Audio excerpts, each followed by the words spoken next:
ఇద్దరు మాత్రం ఎగేసుకొచ్చారు నిన్న. ఆయన ఎవరు? ప్రస్తుత ముఖ్యమంత్రి గారి కుమారుడు, ఒక మాజీ ముఖ్యమంత్రి గారి కుమారుడు. ఎందుకు వచ్చారో ఏమి నాకు అర్థం కాలేదు. జగన్మోహన్ రెడ్డి గారిని ఇష్టం వచ్చినట్టుగా మాట్లాడారు నిన్న మీడియాలో. ఏమన్నాడు జగన్మోహన్ రెడ్డి గారు? మీరేమన్నారు గుర్తుందా అని అడుగుతా ఉన్నా. ఆ మనోహర్ గారిని అడుగుతా ఉన్నా. ఈ రాష్ట్రంలో పౌర సరఫరాల శాఖ మంత్రిగా పనిచేస్తున్నటువంటి మనోహర్ గారిని అడుగుతా ఉన్నా. ఏమండి, జగన్మోహన్ రెడ్డి గారు ప్రతిపక్ష హోదా కావాలని అడిగాడు. అది స్పీకర్ నిర్ణయిస్తాడు లేదా కోర్టులు నిర్ణయిస్తాయి. చట్టం ప్రకారం 1977 పార్లమెంటరీ చట్టం ప్రకారం ప్రతిపక్ష హోదా ఇవ్వవలసినటువంటి బాధ్యత ఉన్నది అని చాలా స్పష్టంగా జగన్మోహన్ రెడ్డి గారు చెప్తున్నారు. ప్రతిపక్ష హోదా ఇస్తే ప్రజల యొక్క సమస్యల్ని శాసనసభలో మేము వివరంగా మాట్లాడటానికి అవకాశం ఉంటుందని చెబుతున్నారు.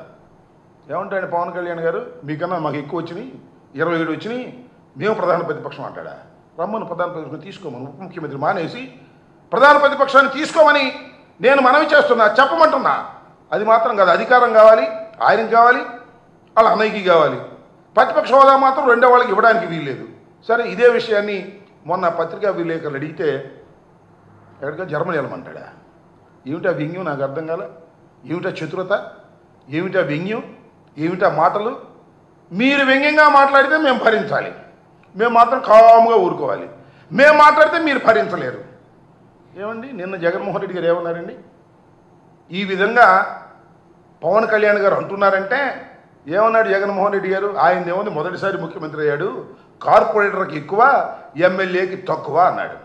దాని మీద దాని దుంపదెగా ఆ మనోహర్ గారు, అదేవిధంగా లోకేష్ గారు మాట్లాడుతూ ఉన్నారని ఇష్టం వచ్చినట్టు మాట్లాడుతూ ఉన్నారు.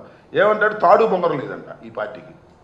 వైఎస్ఆర్ కాంగ్రెస్ పార్టీకి తాడు బొంగరం లేదు. మాకు తాడు బొంగరం లేదు.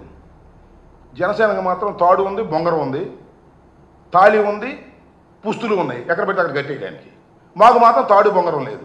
నేను అడుగుతా ఉన్నా, 5 సంవత్సరాలు ఈ రాష్ట్రంలో ముఖ్యమంత్రిగా పనిచేసినటువంటి జగన్మోహన్ రెడ్డి గారి రాజకీయ పార్టీ ఎవరి దయాదాక్షిణ్యాలతో వచ్చినటువంటి రాజకీయ పార్టీ కాదని మనం చేస్తున్నా. దానికి తోడు ఇంకొక ఆయన బయలుదేరాడు, ముఖ్యమంత్రి గారి కుమారుడు, మొత్తం ఆయనే ముఖ్యమంత్రిగా వ్యవహరిస్తున్నాడు.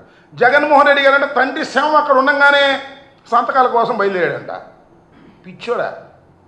జగన్మోహన్ రెడ్డి గారు రాజకీయాల్లోకి వచ్చినప్పుడు నువ్వు అప్పుడే నిక్కర తీసి ప్యాంటేసి ఉంటావు. నువ్వు ఇవాళ మాట్లాడుతున్నావు. మా కర్మ అంతకు మించి ఏం లేదు.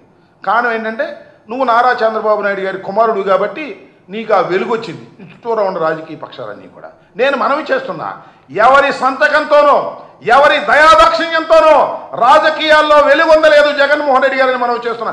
స్వశక్తితో ఢిల్లీ కోటను ఎదిరించాడు. నువ్వు మీ నాన్న ఢిల్లీ కోటతో కలిసిపోయినా కూడా, సోనియా గాంధీతో కలిసిపోయినా సరే ఎదిరించి వచ్చినటువంటి వీరుడు జగన్మోహన్ రెడ్డి అని మనవి చేస్తున్నా. 151 సీట్లు గెలుచుకొని ఈ రాష్ట్రానికి ముఖ్యమంత్రి అయ్యాడు. ఆయన గురించి మీరు మాట్లాడుతున్నారు. దురదృష్టం. నేను మనవి చేస్తున్నా, అలాంటి మాటలు మాట్లాడుతున్నాడు చంద్రబాబు నాయుడు గారి కుమారుడైనటువంటి నారా లోకేష్ గారు. ఈ విధంగా దుర్భాషలాడేటటువంటి కార్యక్రమాలు ఇవాళ చేస్తున్నారు. ఇక్కడ ఇంకో మాట చెప్పాలి. నారా లోకేష్ అంటాడు, ఆత్మలతో మాట్లాడంట జగన్మోహన్ రెడ్డి గారు.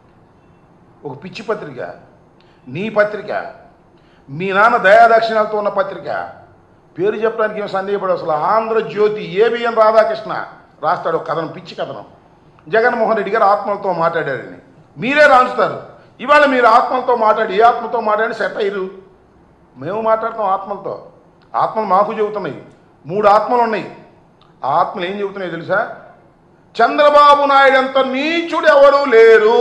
1, చంద్రబాబు నాయుడు అంత 420 ఎవరు లేరు, అంటే మీ నాన్నగారు అంత 420 ఎవరు లేరు అని 3 ఆత్మలు ఘోషిస్తున్నాయి. ఆయన ఒక ఆత్మ మీ తాతగారు ఎన్టీ రామారావు గారు, 2వ ఆత్మ హరికృష్ణ గారు మీ మేనమామ, మీ మామగారి అన్న మేనమామ, ఆయన ఘోషిస్తున్నాడు. మీ బాబాయ్ నారా రామ్మూర్తి నాయుడు మా అన్నంత దుర్మార్గుడు, మా అన్నంత 420 ఎవరు లేరని ఆ 3 ఆత్మలు ఘోషిస్తున్నాయి. ఆయన దానికి సమాధానం చెప్పు నారా లోకేష్ గారు. ఇవాళ ఏదో అద్భుతంగా బ్రహ్మాండంగా నీకేం తెలుసు రాజకీయాలు? 90,000తో గెలిచావు, 80,000తో గెలిచావు, ఏదో గాలి వస్తే అనుకో కాసేపు. మొట్టమొదటి ఎక్కడి నుంచి వచ్చావే? దుడ్డిదో ఉండాలా నువ్వు? ఎమ్మెల్సీస్ నువ్వు మంత్రి కాలా, మళ్ళీ తుక్కుగా ఓడిపోయావు కదా మంగళగిరిలో కంటెస్ట్ చేస్తే. మళ్ళా చెప్తున్నా, ఛాలెంజ్ చేస్తున్నా, మళ్ళా రాబోయే ఎన్నికల్లో తుక్కుగా ఇవాళ మళ్ళా ఎంత మెజారిటీ వచ్చిందో అంత మైనస్తో నువ్వు ఓడిపోకపోతే అప్పుడు అన్నాడు. నువ్వు చేసేటటువంటి ఈ దారుణమైనటువంటి కార్యక్రమాలకి, ఈ అన్యాయమైనటువంటి కార్యక్రమాలకి నువ్వు ఇవాళ పాల్పడుతున్నావు కాబట్టి నీకు ఆ గతి పట్టబోతుందని కూడా ఈ సందర్భంగా నేను చెప్పదలుచుకున్నాను.